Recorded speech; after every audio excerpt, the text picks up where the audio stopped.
বন্ধু সকল আহক আমি এনাস্থেচিয়া মেচিনৰ কেনেকৈ ইউজ কৰে নাপাই কেনেকৈ অন কৰে সেই বিষয়ে এই ভিডিঅ'টোৰ দ্বাৰা সবিশেষ আপোনালোকক দেখাবলৈ মই চেষ্টা কৰিম। স্ক্ৰীনত আমাৰ মানে মেচিনটো অন হৈ গ'ল। এই মেচিনটোত আপোনালোকৰ টাইটেল ভলিউম 500 সেট কৰা আছে, ৰেস্পিৰেটৰি আছে 14, ইনস্পিৰেটৰি এক্সপিৰেটৰি ৰেটটো আছে 1:2 আৰু পি প্ৰেছাৰ 0 আছে।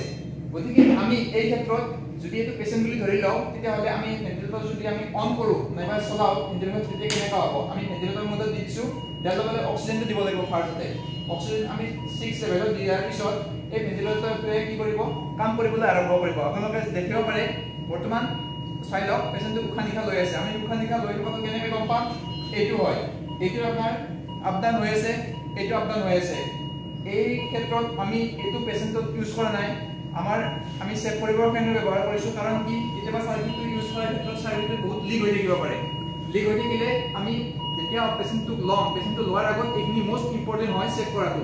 মানে যদি এইটো সাৰ্কিট থাকে তেতিয়াহলে আমি যিমান টাইটেল ভলিউম দিছো সিমানখিনি পেশেন্টে নাপালে পেশেন্টৰ কাৰণে প্ৰবলেম হ'ব পাৰে।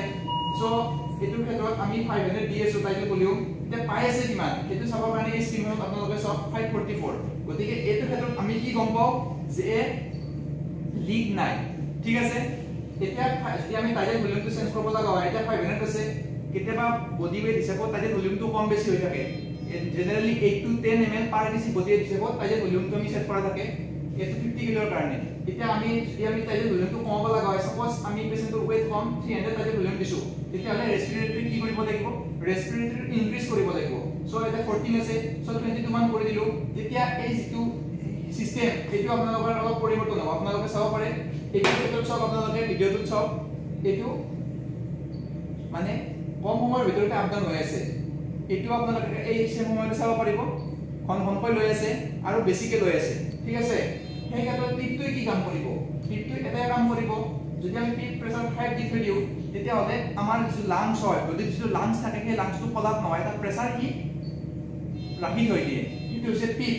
ইনস্পিৰেটৰি এক্সপিৰেটৰি কি বস্তু হয় ইনস্পিৰেটৰি এক্সপিৰেটৰি হ'ল যেতিয়া আমি উশাহ ললে আমি জেনেৰেলি এনেকৈ লওঁ কিন্তু এটাতে আমি লাহে লাহে এৰো সেই কাৰণে এই ৰেচিপি হৈছে 1:2। সো আজি ভিডিঅ'টোত মই এইখিনি আপোনালোকৰ গেটাৰতে জনাবলৈ চেষ্টা কৰিলো। পৰৱৰ্তী ভিডিঅ'ত আৰু ইনফৰমেশন দিবৰ কাৰণে মই চেষ্টা কৰিম। আজিলৈ ধন্যবাদ বাই।